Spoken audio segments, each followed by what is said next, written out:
Good evening, everyone. Today, I really want to break down how the Democrats are using Black females in this very feminist, demonic war against Black men in order just to get a vote. This is exactly what they're doing, family. Regardless if you agree with me or not, there's just too much evidence out there for us to overlook, knowing how Democrats work. Every 2 to 4 years, Democrats come out, whether it be on a state level, congressional level, and also on the presidential level, and they state all the things that they're going to do for Black Americans by the way of African American. And we know the term African American is already a trick. It's a trick word that they use because we understand that Elon Musk, the richest man in the world, white guy out of South Africa, is an African American. He has his U.S. citizenship. So anyone could be African American, but there's only a few people who can be U.S. freedmen. There's only a few people who can be foundational Black Americans, aka Black Americans, so on and so forth. Now, even from the movie, I broke down the movie, The Woman King, and how that was disrespectful, not only to men, but to Black women as well, emasculating Black women, making them look very masculine, and emasculating Black men as well. Okay, so I'm not going to get into that. I really want to break down this gender divide when it comes to politics and how they use imagery, they use perception, and how they change narratives in order to trick Black folk. This is very easy. They've been doing it for quite some time, and they know it to be effective. Now, they got our sister, unfortunately, Viola Davis, which is a phenomenal actress. She took the part of the Woman King, and I'm going to go on somewhere with this, family. She took the part of the Woman King. Now, did you know that a Kenyan Mexican actress actually turned this down? And you guys are familiar with her, right? You guys are familiar with this sister right here. Very beautiful, melanated sister. She actually turned this part down when she realized that the Dahomey women warriors were not breaker of chains. They were not trying to stop slavery. They were a huge part of enslaving our people. Again, putting Black women at the forefront of this rhetoric and these false narratives and these false perceptions of what really happened. They're doing all these things just to get people in office. Now we have all this Black women representation in order to coerce Black men, right? Even though Black men are still voting Democrat more than any other group, more than white men, Asian men, Hispanic men, Pacific Islander men, so on and so forth. We are still voting mostly Democrat. Now, just as a premise, just as a base, I always say this, I am apolitical. I'm neither a Democrat, nor Republican, nor independent. Does not matter. Because I believe when you choose sides, that's when you lose.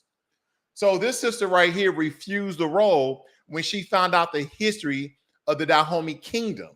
Okay? Let me show you very quickly, give me a second, of the video of her and how she felt about this. Look at this, family.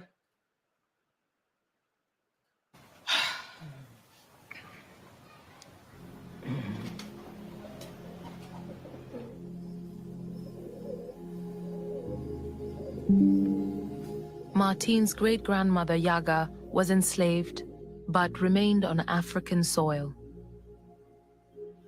On the beach at Ouida is a memorial. Uh-oh. Let's go back. Let's go back. I'm going to speed this up a little bit.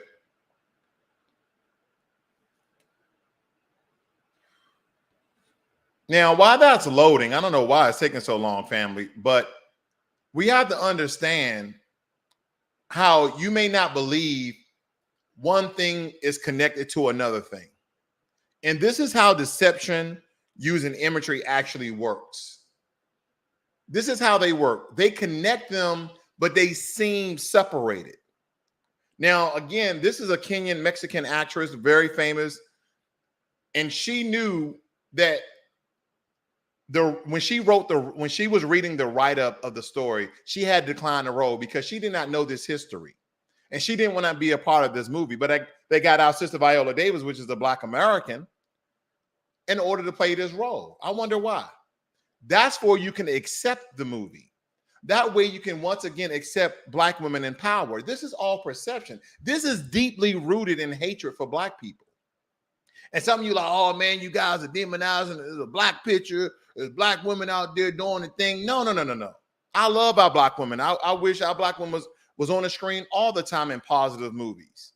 But just like someone said I read a Twitter quote that now they have exhausted all of the Black slavery movies in America. Now they move into the diaspora to finish off the rest of them.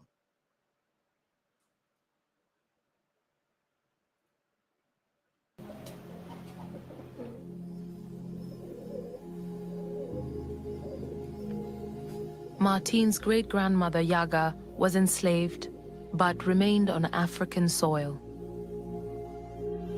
On the beach at Ouidah is a memorial. It bears witness to the fate of thousands of prisoners that the warrior women captured by order of the kings to be sold to Europeans into the transatlantic slave trade.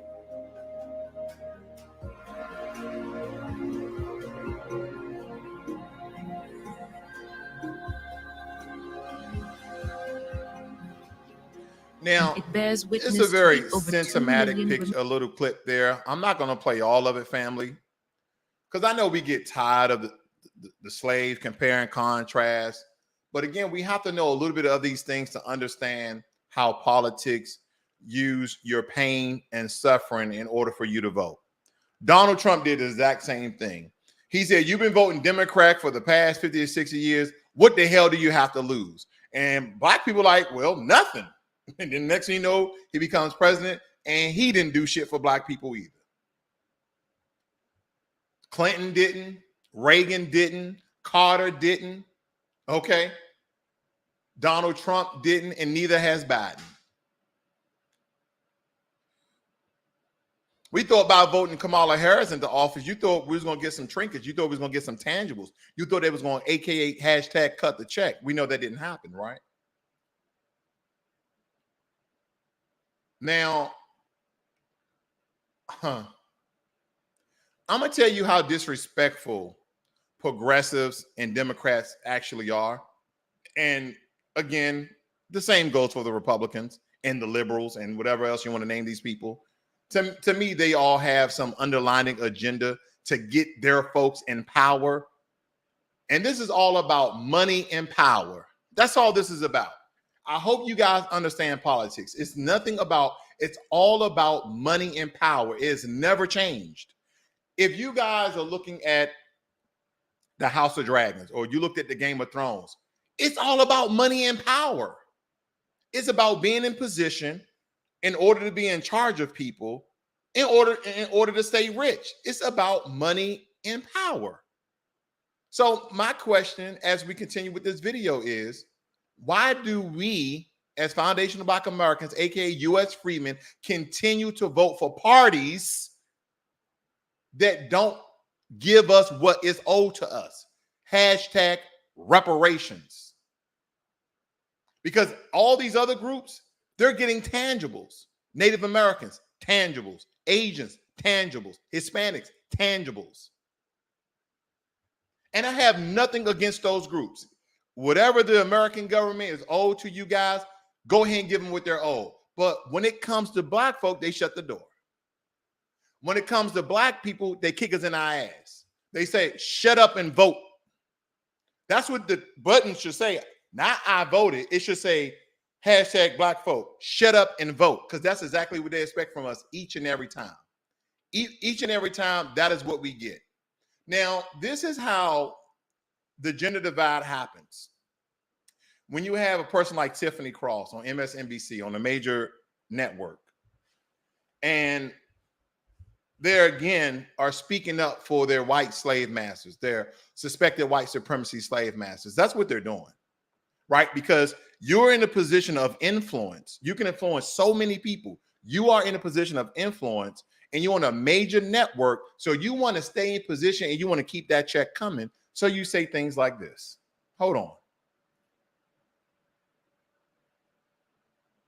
Roland made a really legitimate point here. I will say, you know, a lot of Black men sometimes feel like they're ignored or they're put down, particularly sometimes even by Black women in the media. So this is not that. But I do hear Roland's point that felt ignored. But you feel ignored, and then you go over to the other side. The oppressed feel oppressed. So then you go and try to align with the oppressor. So I'm not putting Black men down, but sometimes it's like, well, some of you Kevin Samuels following Tariq Nasheed quoting people, please look at the truth and see what's happening and get in line with some of the Black women. Is majority, like he said, vote Democrat, but that margin of people who can be plucked away from your people and go advance policies that harm your people, I just don't understand that. See, this is what I'm talking about. First and foremost, family, we should get in line and follow Black women. Like Black men, we don't have the intelligence to criticize people that are brought to the forefront and running for political office. We should just kind of just shut up and get inside the line and vote. And then you try to discredit Tariq Nasheed, which, yeah, I don't agree with everything the brother says, but for the most part, he on point. I don't agree everything that Professor Black Truth says, or Jason Black, or Phil Scott, all the new Black media guys. And everybody's not going to agree with me. And you shouldn't, right? It's like we lack the inability to critically think. But this is how they pull the cover over your eyes, so to speak. They're talking about Kevin Samuels, who went viral on social media for a dating coach, or talking about dating. He's dead.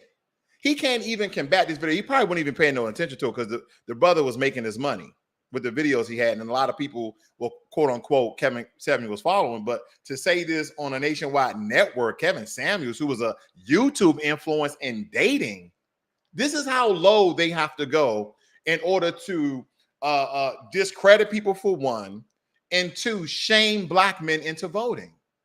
They got mad at us when we didn't vote for all these other local and statewide people who were running for office. It just chokes me up a little bit, right? Because they continue to do the same tricks, because unfortunately, family, it's been working. But now that Black women and Black men on one accord, and we're saying cut the check, hashtag reparation, hashtag tangibles. Now they're using the Black gender divide by once again putting the Black woman ahead of the Black man in order to shame us to vote for them, right? They're using Black representation. But if you notice, never any compensation. And this is how they do. Those people who are putting their lives on the line, like a Tariq Nasheed, like a Jason Black, like a Professor Black Truth, who are targeted by law enforcement agencies if they ever step out of line, because they're the voices of Black America. Because at the end of the day, regardless if you agree with these guys or not, guess what? The one thing that they stand together on, in unity on, is hashtag cut the check. What you are owed. Because all these other groups are getting money, but they're telling Black folk, they're telling Black people, oh, we can't just do anything for Black people. No, but we'll do everything for everyone else. This is how they treat us, but they're using our women against us. See, that's how you do it. Well, you know, we put the women up. The women are going to be talking to the men, and then the men are going to vote. No. Black men, we can critically think for ourselves. And we know that, once again, this is Black representation, not compensation. You just want Black people in office. That's all for representation. This is symbolism at its best. Let's get a couple of Black faces in office, and then they'll shut the hell up about reparations. They'll shut the hell up about wiping away student loans for Black folks. They'll shut the hell up about increasing HBCU spending, or funding, rather. This is what they do, family. They've been doing it so long that they continue to like, we do this long enough, it eventually worked. It's always worked. That's how we got Biden in office. We just promised a bunch of things. We prompted up black women. We demonized black men. And guess what? Biden and Kamala Harris is in office. I don't want to even listen to no more of that. But I want to read some of these things that people are essentially saying. Listen to this. It says the root cause is poverty. Black Georgians know this to be true. Will Abrams be willing to sit down with co-founder at Breaking Brown to reassure Black Georgians that she has a robust Black agenda that we voted Democrat 80 to 90 for the last 50 years?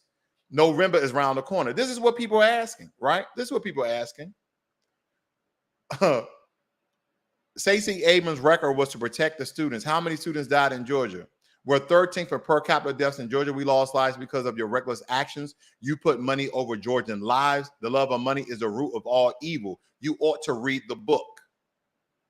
See, this is when the people are starting to really be woke, and they hate that term, hashtag woke, because it was the governor of Florida talking about hashtag awake, don't be woke.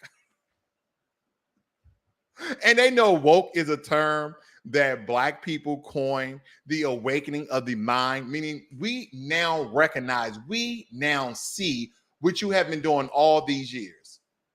And family, I'm telling you, if we just shut up and vote this time, there's a reckoning coming, and we may not be able to bounce back from this. There has to be a time where we take all the knowledge of our forefathers and ancestors and civil rights leaders who actually put in the work, not just the ones that the Democrats prompted up, but actually put in the work, for us to take a stand and say, you know what? It's not that I'm not going to vote. I'm not telling you guys not to vote. I'm telling you to vote for something for your people, because everybody else does. A lot of you voted, oh man, them Democrats, they're going to wipe away student loans. Where that's at? What, they wipe away your student loan yet? No, you still got student loans. You still got student loans. Again, Black representation, but not compensation. Yeah, they use an immigrant for the press secretary. I have nothing against the sister, but she's not going to do nothing for Black people. She's not going to do nothing for Black people. It says and this is from TD Hip Hop Media. He's part of the Black media as well. From Barack Obama to Lori Lightfoot to Karine Jean-Pierre, there's all Black surrogates of white supremacy, meaning they're the voice boxes of white supremacy. See, we know this, family. What I'm going to do is I'm going to use the old strategy of straw man. I'm the one pulling the strings, but I'm going to have a Black face in place in order to do all the hard work, to be the voice boxes of white supremacy. Because if it's coming from a Black person, then it got to be pro-Black. It got to uplift the Black community. It has to empower Black people, doesn't it? Now, you know, there's a lot of dusty Negroes out there who would do anything for a couple of dollars. You know that. I know that. And at this point, when it comes to money, it really doesn't matter where you come from. You'll have immigrants from other countries, Caribbean countries, African countries, or you have even foundational Black Americans. Depending on how much it is, depending on if they're for Black empowerment, then that's what they'll do to us, family. That's what they'll do to us.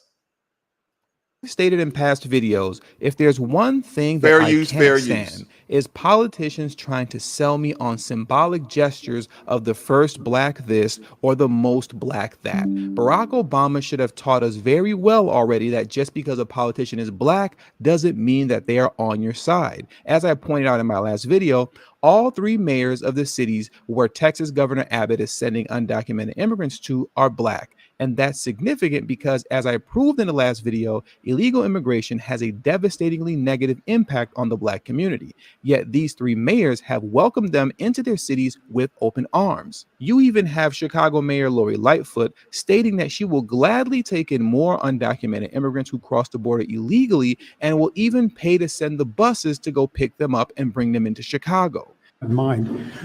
Texas, obviously, if none of these migrants were sent anywhere else, would have to bear all the brunt of this themselves. Aren't these migrants better off going to places like Chicago, welcoming cities to get cared for? Well, I think Alderman Raboyos kind of alluded to this. I'm happy to take and drain Texas of all of its residents. I wouldn't want to live in a state with a governor like that. I certainly wouldn't want to live in a state where they are doing everything they can to strip people of their basic rights. And let's not forget about what they've done to women. And you know what, family? I don't want to hear that mess. But let me tell you this: even Republicans, pro-America, America first, they're taking illegal immigrants that's coming over the border, and they are flying them and they are busing them to Democrat cities like New York, DC, Chicago, Democratic-run cities. Now, if you're pro-American, why would you try to overpopulate other cities? Now, I'm not saying that they should stay here. Essentially, if they're illegal immigrants and they haven't been through the immigration process, then you need to deport them, right? And again, I told you guys, with me, because I'm apolitical, you're going to hear me go back and forth on certain stances. I believe in secure borders. All the countries I've been to in this world, over 40 countries, guess what they had? Secure borders. Some of the most dilapidated, impoverished countries have secure borders. They either have natural terrain that separates different countries from one another, or they have security guards where only you will have to risk your life in order to get into their country. I'm just telling you the truth, family. Now, let's talk about Stacey Abrams real quick. Because again, they're using her and they're trying to get Black Georgians to, especially Black men, to vote for her. So once again, the pandering goes deep here, family. This is funny at best. So she came up with a Black men's agenda. Now, first and foremost, I just want to show you the disrespect on this. I've been through all her site, and this is one of the few documents that you actually have to download and read. And I know most people is not going to download this stuff and read it. That's the first and foremost thing. Everybody else posts things right on their site in order for you to read it easily, but you have to download the Black men's agenda. I know I'm being petty. I know. I think it's good to be petty every now and again. It's okay. Get it all out. But anyway, let me go to it. I downloaded it, of course, unfortunately. And this is the Black men's agenda. You know what this Black men's agenda reminds me of? This reminds me the Lift Every Voice plan from Joe Biden. Let me get into it. Let's go right down here, family. We deserve leadership that sees us, that serves us, that believes in us. Stacey is committed to investing in Black men, their families, and their businesses by leveraging Georgia's $5 billion surplus, a plan that economists agree will not raise taxes. That's funny.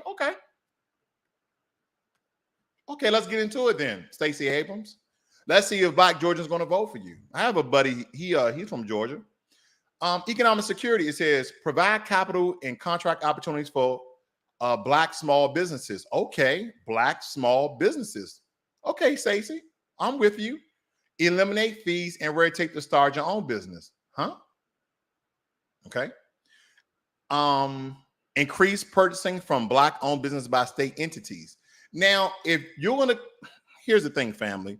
When you start off a main subject, a main title, and you use the word Black, what we've known in politics is that you don't use that word each and every time. And here's another thing.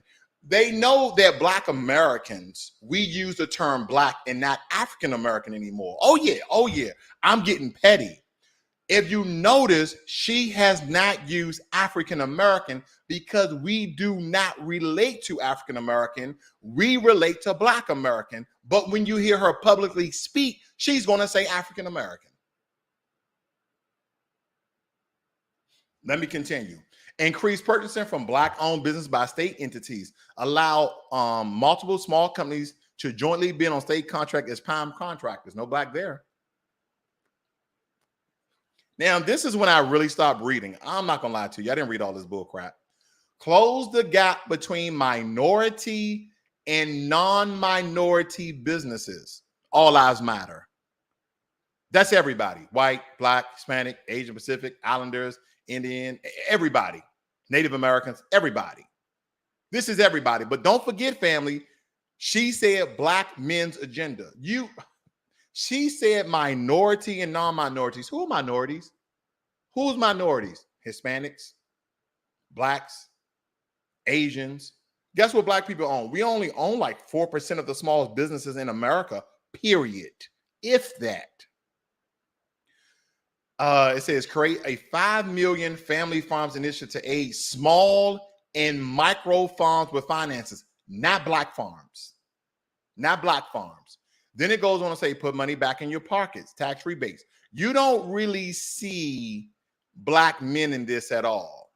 Expand Medicaid. Adults, not Black adults, not Black male adults, making $9 or less will be eligible for health insurance. Family, listen, I'm not going to bore you with this because you already see the trick bag. You already see the trick language within this Black men's agenda. She started off Black. Then she ended off all lives matter, all people matter, just like your girl Kamala Harris. Okay, just like everyone else who promised something to the Black community, and we never received diddly squat. We haven't received a goddamn thing. You put him in the office, and he's gonna have your back. I guess he's just gonna rub it because he ain't gonna back you up doing nothing financially, nothing dealing with the injustice of this white supremacy nation and how we are killed with impunity in the streets. Yeah, you know how it goes, family. I don't have to preach. I don't have to teach to you. A lot of you guys already know these things. I'm just going through this. Expand access to hope and fund need-based aid for higher education, particularly HBCUs. Again, this is for everybody.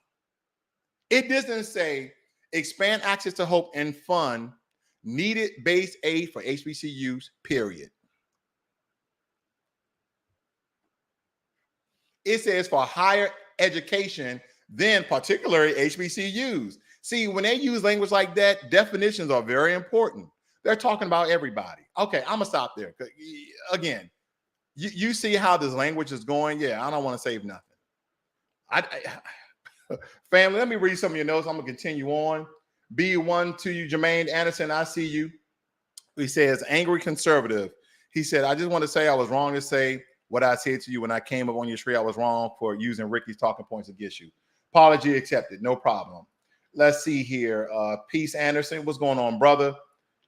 And yes, please hit that like button and subscribe button. I thank you guys very much for attending today, but I'm going to continue on. Let's first and foremost, this is from the censusbureau.gov, and we're just going to go over the term that, again, we don't necessarily as Black Americans use the term African American anymore because anybody can be an African American. You just have to be from Africa and get your U.S. citizenship.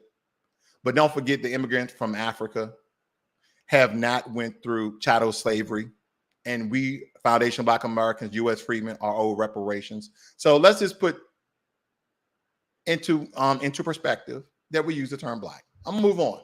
Now, I told you guys we just covered the Black men's agenda and how that was a bunch of trick language. And I know that you guys have seen this before. Where have you seen this before? Good old Joe Biden with the Lift Every Voice, the plan for Black America, not African American, not African American. See, it's kind of like when Joe Biden was on stage in his acceptance speech, he said the African American community had my back and I'm gonna have theirs. But on the legislature, on things like that, they just speak to us Black Americans. Okay. Now, first and foremost, the last thought in the very beginning of the plan for Black American will lift every voice. And I'm just showing you how Democrats consistently disrespect you guys because they understand that, oh, Black Americans, they don't read. They just watch TV and CNN and MSNBC, right? I'm going to go on to say what the highlighted portion is. It says, starts by rooting out systematic racism from our laws, our policies, our institution, and our hearts. Is that so, Joe Biden? Is that so, Democrats? Then if you're trying to root out racism, then why haven't you guys wiped away qualified immunity, Joe Biden?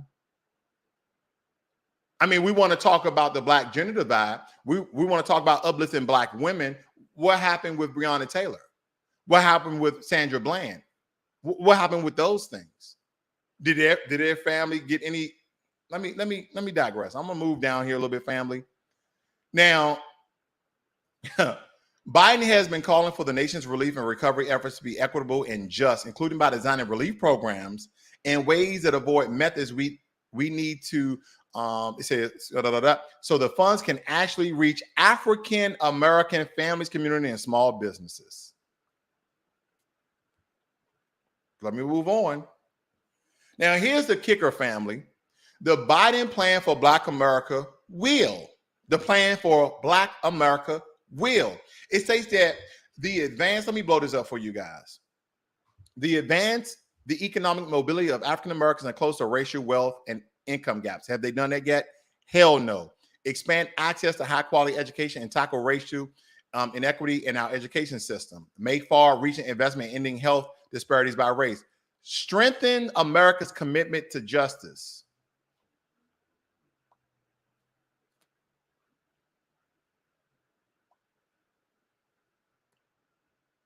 Okay, you guys, I made my point there. Make the right to vote and right to equal protection real for African Americans. Address environmental justice. Oh, environmental justice, like the water crisis in Flint and Jackson, Mississippi. Oh, environmental justice. Oh, okay. Oh, okay. Dating back since 2014, majority of these Black cities like Baltimore and Jackson, Mississippi, name a few, in Flint, Michigan, still don't have potable drinking water. I mean, and the worst of them all is Jackson, Mississippi, where it's coming out like a brown-black sludge. They can't even take showers. They can't even wash their hands with this damn water. Here we go. Approximately 4% of small business owners are African American, even though African Americans make up approximately 13% of the population. To build wealth in African American communities, we must invest in the success of African American business and opportunity more. What? Okay, family. I'm gonna get a little petty again. Please help me. Help me to be a better influencer. Why is this the Lift Every Voice plan, the plan for Black Americans, but you continue to use African Americans?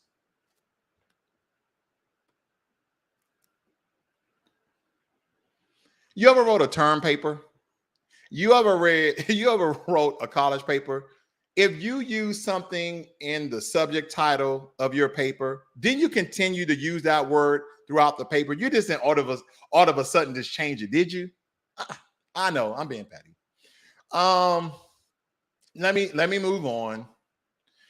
Ensuring equal access to credit and capital. African American businesses often lack the capital they need to succeed. African American businesses are rejected at a rate nearly 20% higher than the white-owned firms. Even worse, African American businesses that do get funding receive only 40% of the funds requested, as compared to 70% for white businesses. To increase investment and access to capital, Biden will. I'm not going to go over this again, family, because again, they continue to use this sort of cloak and dagger. I'm going to speak to them, but I ain't going to do shit for them. I'm going to speak to their special interest, but I'm not going to do anything for them. That's where we are. Let me move on. Because a lot of times people are like, well, you're making all these claims, Ross, but where are your receipts? Okay, I'll show you the receipts, family. Here we go. You guys remember this, right? Let me just scroll up to the top here. Let me just scroll up to the top. Give me 1 second. Here we go. Biden-Harris administration advanced equity and opportunity for Asian Americans, Native Hawaiian, Pacific Islanders. Now, yeah. Now, we understand that Asian Americans, after 1 year of heightened hate crime stats, that they've given the Asian Americans a whopping 21 million. It says here is providing funding for justice programs. We don't even need to get into the Asian hate crime bill, do we? You guys are familiar with that. Okay. In October, the Justice Department announced that its Office of Justice program would not that it may be, not that we're thinking about it, that it would award more than 21 million to state and local partners to investigate and prosecute hate crimes and assist hate crime victims. Let me tell you something, family. And again, I can speak on a very high level when it comes to this, but when you get pulled over with no probable cause, you're DWB, driving while black.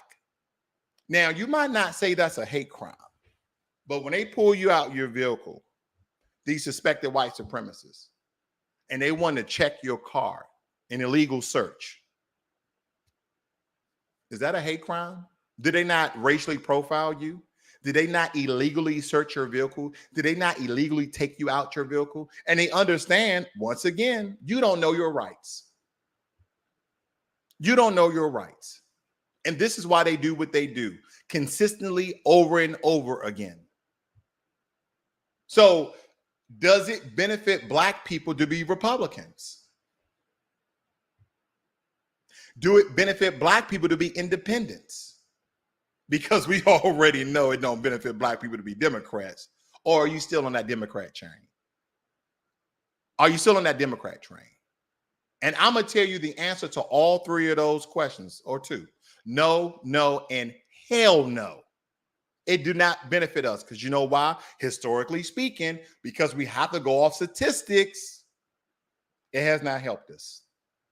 Some people will pull out a couple of onesies and twosies of examples of how voting Democrat helped black folk. But I can put out 1,000 examples on how it has not. That's just the truth that we say. And I'm not going to go through this because we know this is where the money goes. Okay, Native Americans. Let's go to Native Americans. And I have nothing against these groups getting money. I'm not anti anything when it comes to people getting their money. But when it comes to us getting our money, we don't get anything. Right here, family. Senate passes largest investment in Native programs in history, more than 31 billion heading to Native communities. And they even broke it down how they're going to give Native Americans this money. They broke it down, family. They broke it down. They said, you know what? 31 billion investment in Native communities include 20 billion for tribal governments to combat COVID-19. Okay. You probably can invest into the black community. 1.2 million for HUD, tribal, and Native Hawaiian housing programs. Have you noticed that in all of these little bullet points here, and this is why I was pointing that out before in Stacey Abrams' Black Men's Agenda, okay? At the same time, it has a duality message of shaming black men, but I'm going to do something for you. But when you really read the bullets, I'm not going to do anything for you. I'm going to do it for minorities and non-minorities. Okay. But here it says, I want you to listen. 498 million tribal set aside within Treasury Homeowners Assistance Program for tribes and Native housing programs. 400 million for Indian Housing Block Grant. 200 million for the Indian Community Development Block Grant. 15 million for technical assistance, administrative costs, and oversight. 5 million for Native Hawaiian Housing Block Grant. You heard Native, you heard Indian, Native American, you heard a Hawaiian in almost all of these bullets. Let me see if it's just a what you call it when something, this is one of rare occasions that they're doing this. I'm just going to check. 1.1 billion for Native education programs, including Bureau of Indian Education, schools, tribal education agencies, tribal colleges and universities, Native Hawaiian education programs, and Alaska Native. They letting this whole community know, we got you. We're going to give you some money. Then it goes on to say 850 million for Bureau of Indian education programs, tribal colleges and universities, right? 190 million for Department of Education grants to tribal education agencies, Native Hawaiian education. You get my point. I don't even need to drill this further down. That's my point. I think sometimes I dive too deep and I lose your interest. I'm not trying to do that today, family. I'm just pointing out some really key points here, because at the end of the day, We already know what these Democrats be telling us. For example, I'm proposing the LIFT Act. Give people who are making $100,000 or less as a family a tax credit, which will benefit and uplift 60% of Black families who are in poverty. Fair use, fair use. So by default, it affects Black families, but there's not a particular policy for African Americans that you would explore. But no, if you look at the reality of who will benefit from certain policies, when you take okay, into first and account that foremost, they're not starting when anytime somebody in not Democrats, politicians in general are famous for this. They're famous for deflecting the question and spinning the narrative. She asked her, "You going to do anything for Black folk?" This is what Kamala said, and I know you've seen this before. I just kind of want to refresh your memory. At the same place, and they're not starting on equal footing. It will directly benefit Black children, Black families, Black homeowners. She said it will directly benefit Black children, Black families. Because the disparities are so significant. So if we focus on the specific issue. YouTube always slowing down my videos. I understand YouTube. You don't have to slow me down. I understand that I'm speaking truth to power. See, we have to point out these things for our people, all right? Because they have other things to worry about, like feeding their families. They don't have time to go and research all this, but I got the time, family. And I want you guys to understand that voting for any of these political parties has not helped us. That's why we should be voting on policies, not people. Policies, not people. And guess what? If the policies do not have things that are solely for foundational Black American, aka U.S. freedmen, then why in the hell are we voting? Am I telling you not to vote? No. I'm just telling you to vote for something, tangibles. Issues that have resulted in the greatest disparities. And we understand that that's part of why we're doing it. Listen, the reality also is this. Any policy that will benefit Black people will benefit all of society. Let's be clear about that. That is when Kamala Harris went into her spiel, and she's basically saying, any policies that I make, yeah, they're going to benefit Black Americans. They're going to benefit Black people, but they're going to benefit everybody. So this is not answering the question. She asked, are you going to do anything specifically for Black Americans? She was like, no. Let's really be clear about that. So I'm not going to sit here and say I'm going to do something that's only going to benefit Black people. No, because you're not going to do anything that benefit Black people. You're not going to do anything that benefit Black people. You're not going to do anything that benefit Black people because you're not a Black VP. You're not a pro-Black VP. You're not going to do anything for one particular group. Hold up. I'm sorry. Did I read this? Senate passed a large investment in Native American programs, more than $31 billion. Oh, okay. Who was the VP and who was the president? March 6, 2021 for immediate release. Let's let the Native Americans know we're not just going to talk about it. We're going to be about it. We're going to make sure you get that money. Okay. Now, here's another question that was presented to Stacey Abrams. And this was her response. Thinking about running for whatever office you decide eventually, is that going to be a part of your plan in regards to formulating what reparations could look like for us? I think that she said, he said basically, what will reparations look like for Black Americans? We have to have a conversation about what reparations should look like. And we need to have a conversation. What the hell are we talking about? We have all the evidence.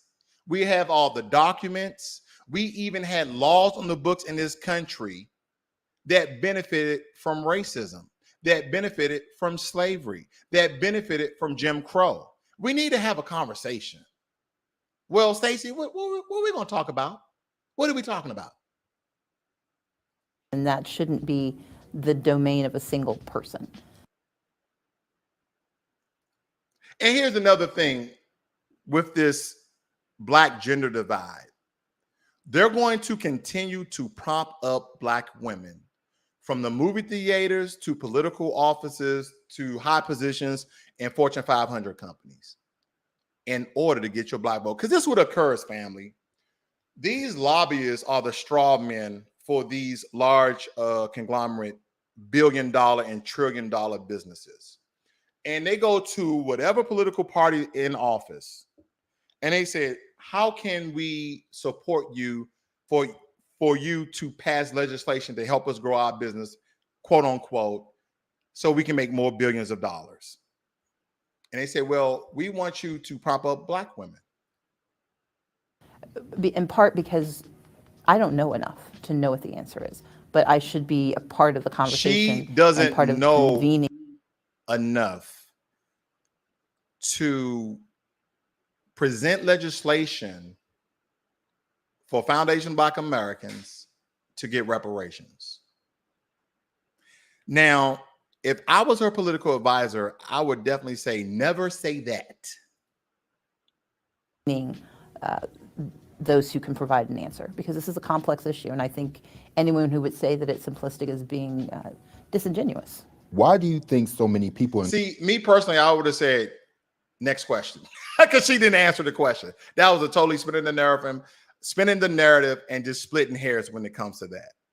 So Black family, Black women, Black men, do not let these political white supremacist figureheads confuse you about voting for nothing. Do not allow them to shame our people for the past 60 years and voting for nothing, where I showed you here in federal legislation how they're literally forking out billions and trillions of dollars to other people, let alone people who are not even citizens of this country. The billions of dollars that they sent to Ukraine, the billions of dollars they sent to these African countries to undercut their resources. This has happened for such a long time. And family, #woke, please. I mean, a lot of us don't get on here and beg, but I'm just begging you guys to wake the hell up. To wake the hell up. You ever just thought about your special interests? See, when they dilute these legislations, Stacey Abrams said for minorities and non-minorities, but she's speaking to the Black men's agenda. Who are non-minorities? Oh, that's right, everybody. Who's minorities? Oh, that's right, everybody except white men. Oh, okay. All right. Because some people even tell me that a non-minority could, or a minority could be a disabled white man. I'm just, oh my gosh, family. That's my program for today. I didn't want to beat the drum too hard. Hopefully you get the point I'm making. This is not an anti-vote. Vote on policies that benefit you and your community. Vote for tangibles. And guess what? If no tangibles are on the table, then I would like to ask you one question. Then what the hell are you voting for?